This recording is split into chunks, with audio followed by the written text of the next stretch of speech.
I want to encourage each and every one of you. I've said that this program is designed to help you. Sometimes the help comes in ways of encouragement. Most of the time, people need to be encouraged. You need to be encouraged this morning.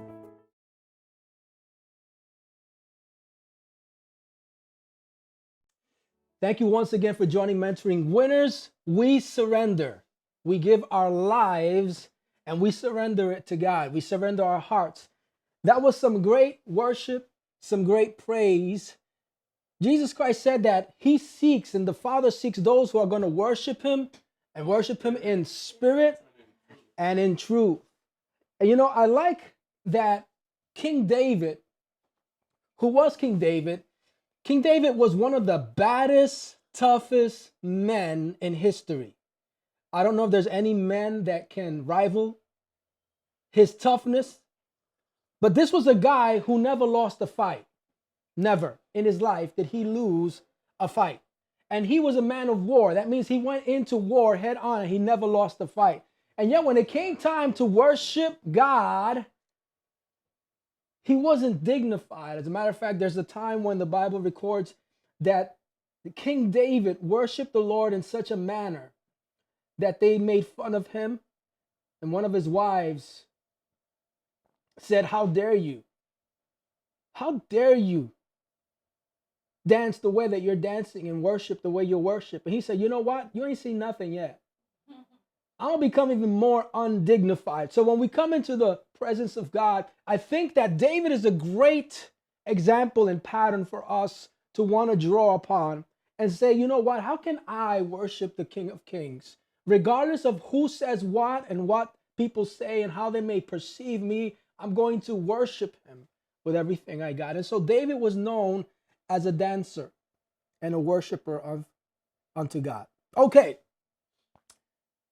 Today, what I want to bring to you guys is a subject that I believe and I hope and pray that is going to help those of you who are not yet married, those of you who are recently married, and even those of you who are already married for a little while, but maybe don't know this. It's also hopefully going to help parents. Those of you who are parents of children that are not yet married, hopefully this will help you as well. It's something that in today's society we have a problem with, and is that marriage is failing at a huge rate. Marriages are failing big time. And it's not just in the world, but it is also within the church, where you think it would be different, right? We would think that within the church, we've got it a little bit more together, but we don't. As a matter of fact, in the church, I believe it's a little bit higher than in the world. But the divorce rate in the church and in the world is at an all-time high. It is at between 51 and 55% if it hasn't already increased. So it's more than half of marriages will fail once they begin. And so the intent and the motive behind is to bring to us a couple of biblical principles that are going to help us set a foundation so that our marriages, when we get there, if we get there, when we get there, they may become strong and not weak, so that they may weather the storms. And as parents, so that we also may play our role in the marriages of our children in the correct way. So for some, this may not be interesting, but I guarantee you, if you are alive and you're going to have a relationship, or you have a relationship, or you're a parent, or you have children, this is absolutely important for you.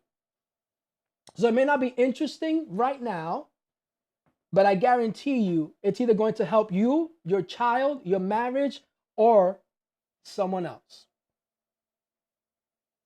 So you guys give me permission to start? All right.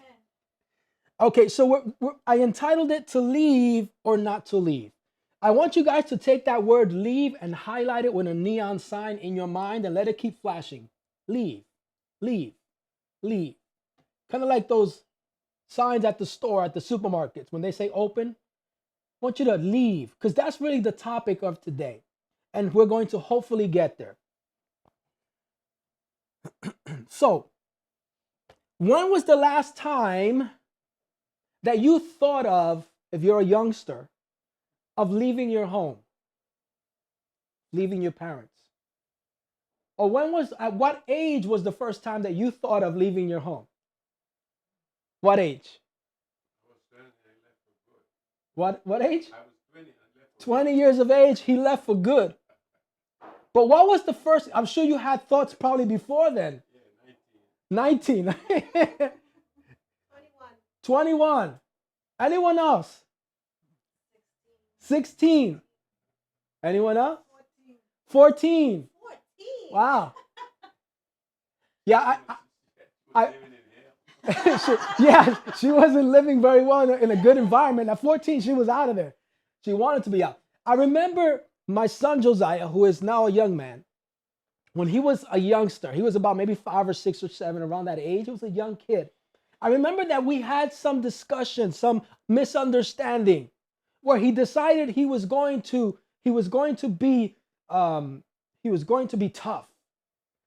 And I don't recall the conversation. I don't recall what was in the interaction. I just remember that I told him, this is my home, and you will follow my rules. If you don't like it, there's the door.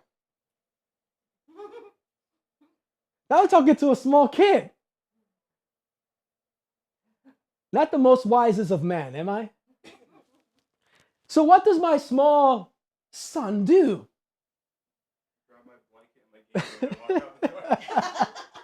Now, mind you, my son has shorts, socks, and a t-shirt, and it was winter, and it had snowed, if I'm not mistaken.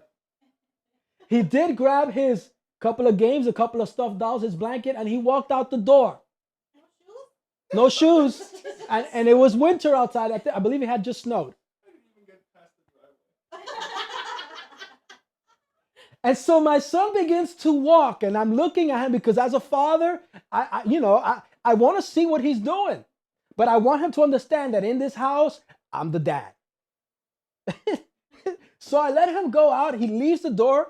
He walks out, slams the door, goes walking out. And you have this little kid carrying blankets, stuffed dolls, and in his socks, walking out in winter without no jacket, no coat, no nothing. And he stops midway and he returns back. He makes a U-turn and he comes back. And when he comes back, once again, from the caring father who was almost weeping, I now become again the stern father. Why you came back? And my son looks at me with those wide eyes. And he said, I had nowhere to go. Now, of course, as a father, that broke my heart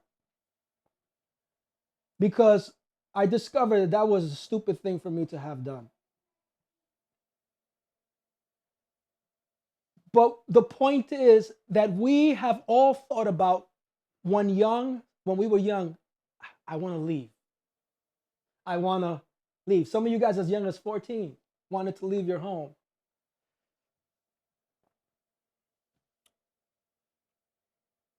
So my son, he couldn't leave because he was still dependent on his parents for everything. We were his source. So he couldn't leave because he was dependent. But it does not mean that if he could have, he would have left.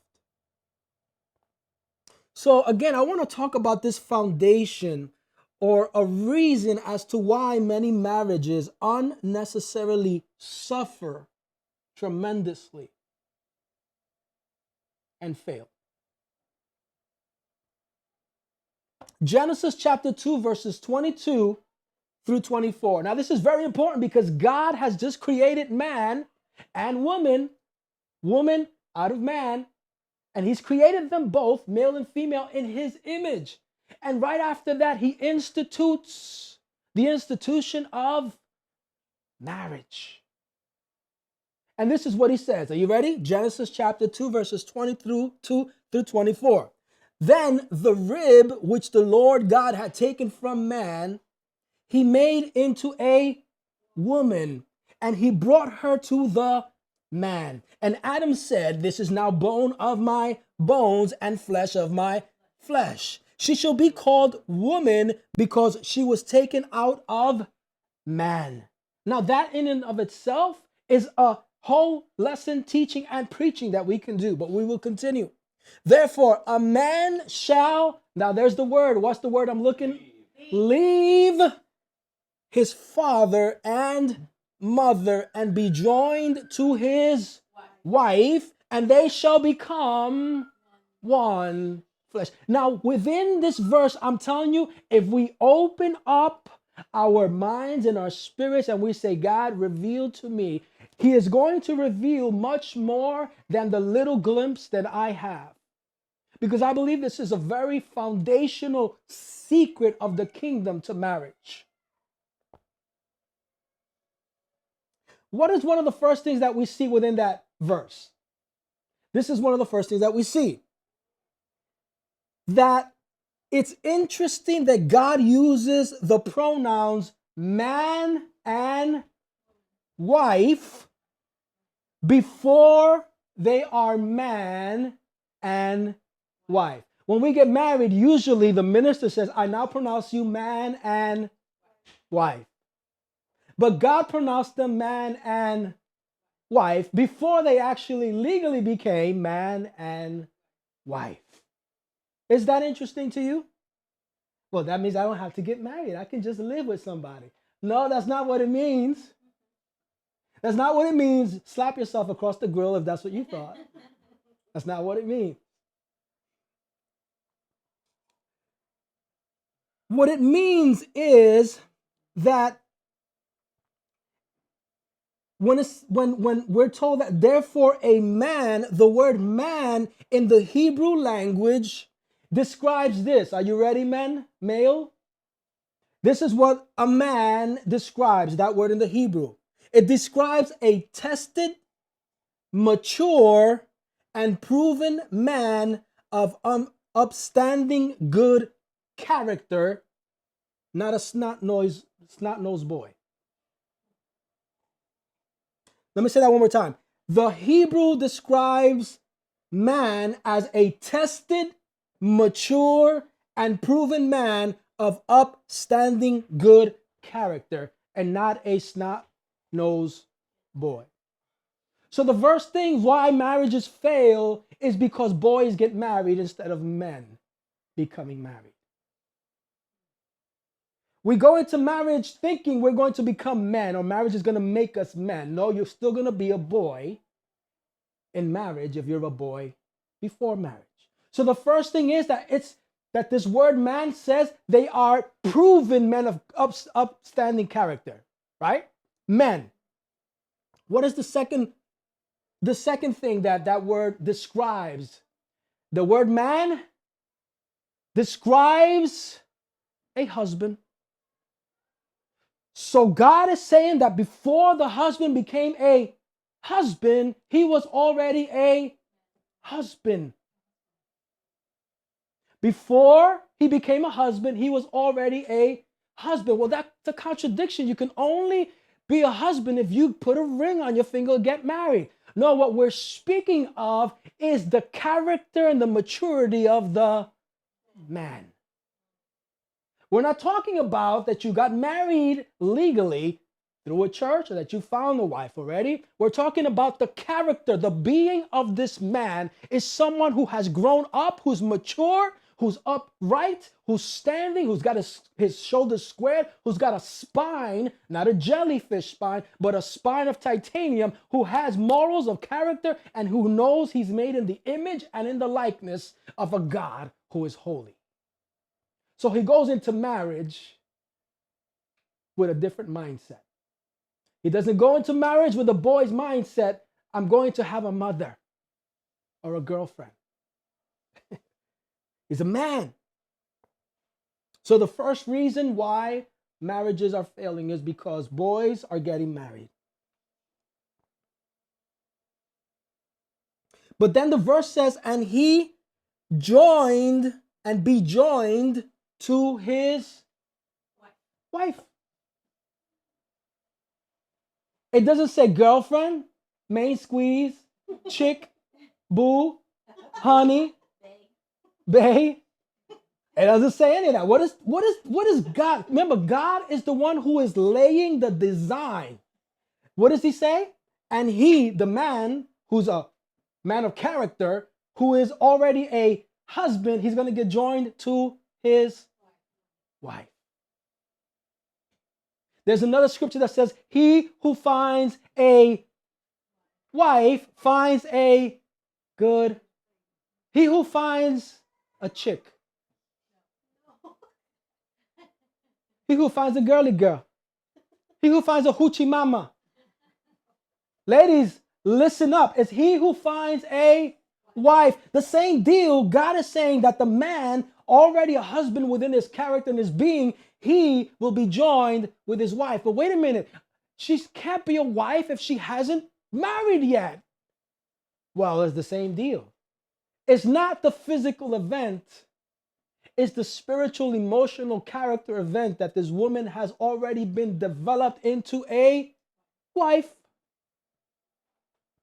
So she's not a Barbie doll girl that goes into marriage with all these different ideas of what marriage is and what marriage isn't, all these myths.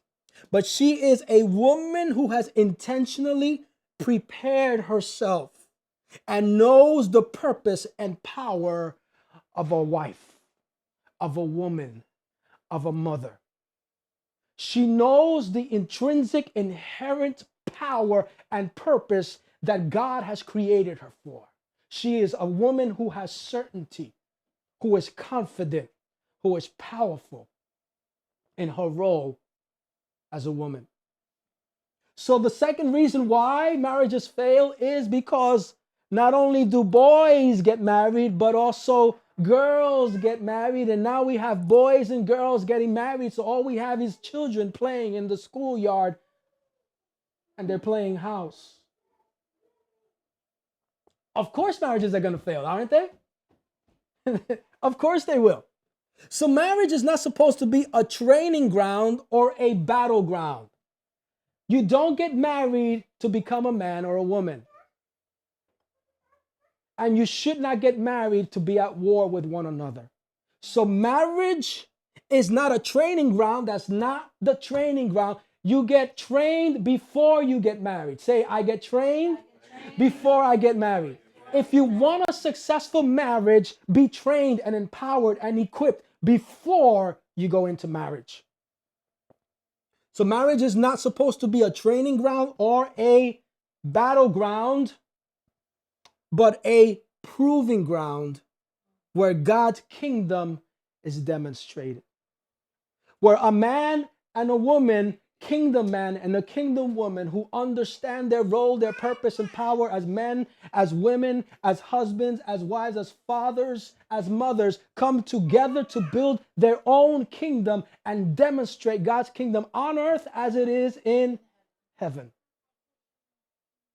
So marriages fail because we don't have that understanding. How many were told what I just spoke about? How many before you, if you've been married, were you told those type of things?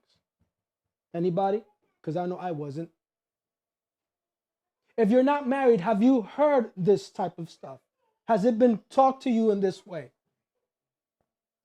Because I believe that if we begin to understand just these simple principles, we're going to get into marriage with a different mindset. We're not just going to go and walk into it. We're going to protect ourselves from getting married or becoming romantically involved because we know the seriousness of it. So look, you look good and all that stuff, but I ain't got time for all that. I don't got time for it. I got too much working to do. I got too much growing to do. I got preparations to do. Look, I got things to do, people to see, places to go, goals to accomplish, missions to accomplish. I don't got time for that right now. So now we're going to look at leaving. Okay, so we established men and women. It's a character deal. It's a developmental, it's a maturity deal. It's not anything that has to do with the physical. It has more to do with our mindset and our attitude and character. But he says that the man is going to leave.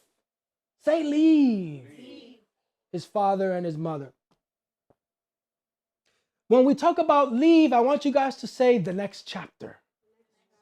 Because that's what it really is. When you're getting married, it's the next chapter in your life.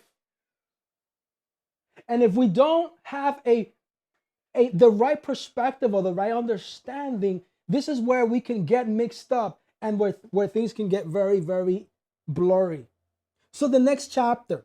So both of them, the man and the woman, or the husband and the wife, must leave their father and mother and become one flesh.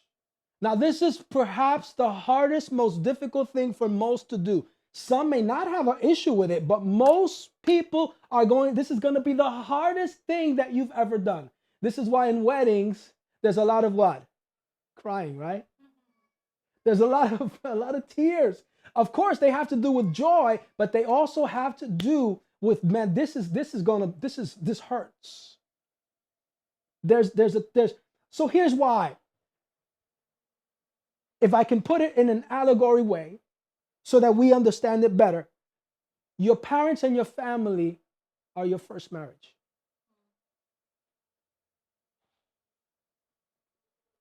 You've been with them for 20 years. You've been with them for 25 years, whatever age you get married. And now you're being asked to do what? To leave or to get divorced, in a sense. And when you divorce or you divide or you tear apart two that are one, there's going to be pain, right? So there's one of the most difficult things is for us to leave our parents. But to leave our parents, I don't want you to get it wrong, incorrect, or twisted, or distorted. To leave does not mean that you kick your parents to the curb. It does not mean that you abandon or you forsaken your parents, because that would contradict the commandment to honor your father and your mother. That's not what we're talking about. So now then, what is it that we're talking about when we see the word leave? Well, we're going to talk as much as we can as time allows for it. And we'll continue next time. So when we're talking about leaving father and mother, what we're talking about is the word leave in the Hebrew. It means to loosen, to relinquish, and to let go. What does it mean? Loosen, relinquish, and let go. Now we're going to look deeper into that. In the Greek, because in the Greek, it's also in the New Testament, I should say, the same verse is, for this reason, a man shall leave his shall leave his father and mother and be reunited with his wife. It's also in Ephesians and in Matthew. So in Greek, it means this. It gives us a different facet to the same word, but it gives us another picture, another dimension to what the word means. In Greek, it means to step down or relinquish a position. To step down or to relinquish a position. Think about that, because it's very important. Think about stepping down from a position, especially parents. And we're going to get to parents later on, probably next time we get together. So no, we're not commanded once again to abandon or forsaken our parents. Never, ever. Say never, never. Ever. Never. What are we to do with our parents until the day they leave planet Earth? Is honor. Honor. Honor your father and mother. so that you may have a long life, so that all may go well with you. So to leave as the adult child is to loosen your parent from their parental responsibilities and duties over you. Mom and dad has done everything since the day you were born. They wiped your bottom. They fed you. They clothed you. They kept you safe. They took you to school. They did everything, anything, all was done for you.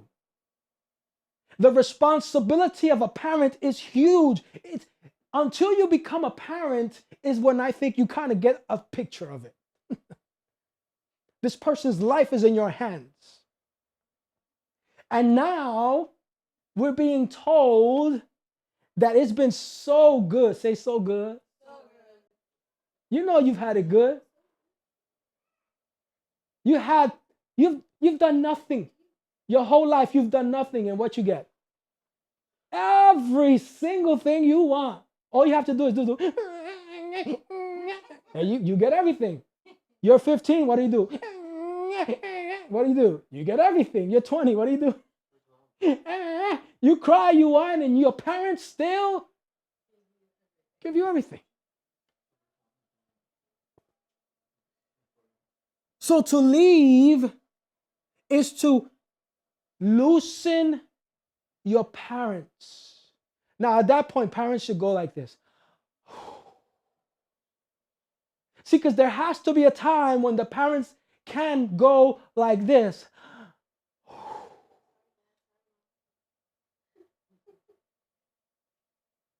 If a parent has to take care of a child until they're dead, till the parents are dead, right? There's a problem. There's a medical term for that, for children. They may be retarded, they may be mentally ill, but when a child is okay, a child is expected to be able to tell their parents at some point in time, Mom and Dad, I got this. Parents should once again say, so we're talking about the word leave. To leave as the adult child is to loosen your parents from their parental responsibilities. Does this mean that parents find it a burden? No, we're not saying that at all. What I'm saying is that God has designed the family and constructed the family to work in a way so that it can be the best demonstration of his kingdom on earth as it is in heaven. So there's a way, there's an order to this deal. It means you as a child, an adult child, that you relinquish and you step down or you give up your role as a dependent child. And that's difficult to do because you've had everything given to you. But yet this is the challenge that we are called to when we are getting married and we leave. It means you let them go from their many years of taking care of you. You finally let go of the umbilical cord. You cut it. Say, I gotta cut the umbilical cord. The word leave, loosen, relinquish, let go. Now, we have seen in society that this is not the case. Many get married, have children, and where do the children end up? In their grandparents' home. Now, is there anything wrong with parents helping their children even when they get married? Of course not. What we're talking about is a dependency of the adult child. What we're talking about is an adult child that refuses to take responsibility. That's what this word leave, God is telling us. If you want a successful, healthy, vibrant marriage, these are the type of things that we need to do. We got to understand that the reality is that our parents should not go to the grave with the concern and the worry for their children. There has to come a time when we bring joy to our parents and allow them to enjoy the rest of their years. Does that make sense? Look, I've seen it. I'm not talking theory. I'm talking about what I've experienced in my life, of seeing other families, of seeing my own family, of seeing other people, of talking with other people. There are right now families that are destroying their moms and their dads, or the grandparents of their children, because they do not understand this principle. And yet, this is what hits me the most. They say that they love them. I say, BS. You don't love them. You don't even know what love is. Because when you're an adult child who has a character that is upright, you realize that it is time for you to be dependent and independent and start giving your parents the due honor that they have worked so hard and that they rightly deserve. Now, again, this sounds easy enough in a way, right? It sounds easy enough. It sounds like it's a win-win for everybody, right? You finally leave your home, you're independent, nobody can tell you what to do, and also your parents get to now live whatever amount of years they have. They get to live that. So it's a win-win. But no, that's not what happens with most of us. That's not what happens with most marriages. This is why the majority of marriages are failing. At least one of the reasons. Because most who get married are still children dependent on their parents in some or many ways.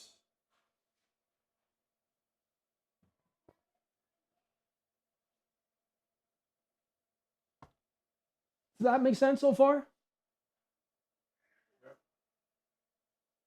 It's not a very joyful message. It's not a very kind of motivating message, I know. But knowing these things, understanding them, are going to save a lot of heartache in the future. And we're just kind of touching the surface, kind of just scratching the surface. The next time that I'm up here, we will continue with to leave or not to leave.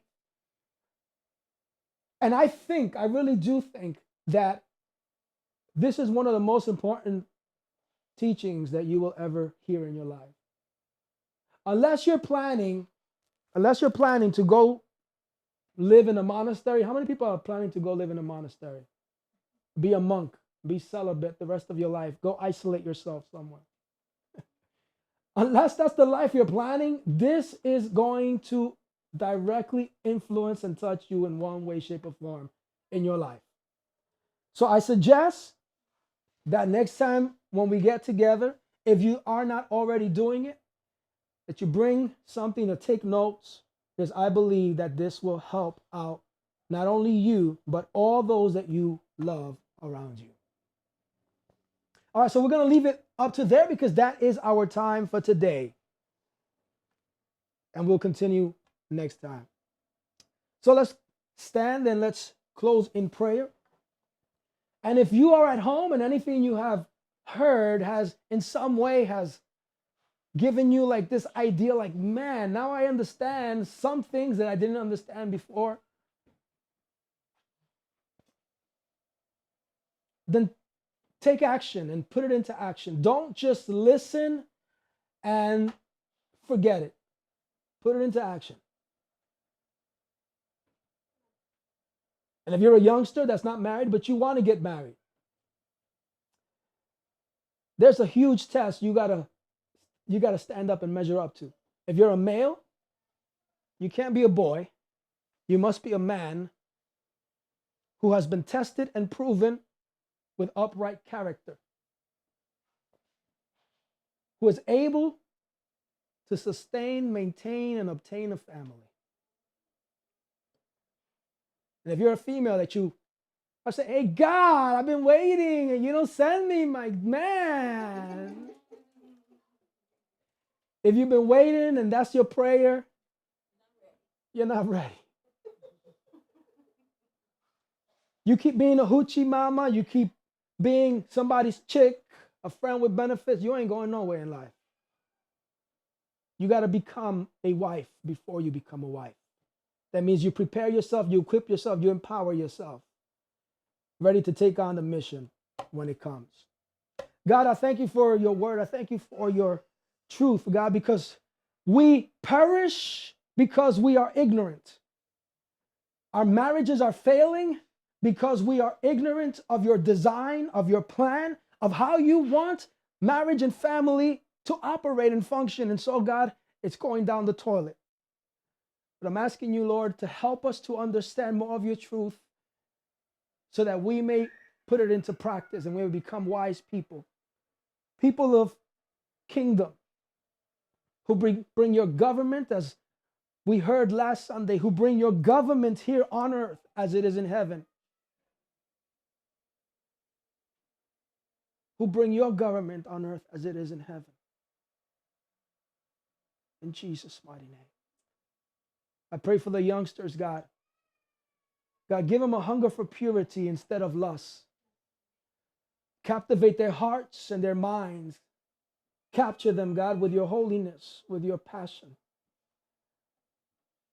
And reel them in, Father. Place a hook in their mouth. In Jesus' mighty name. Amen. Amen. All right, family, thank you so much for hanging out with me. Until next week, God bless you. Bye-bye.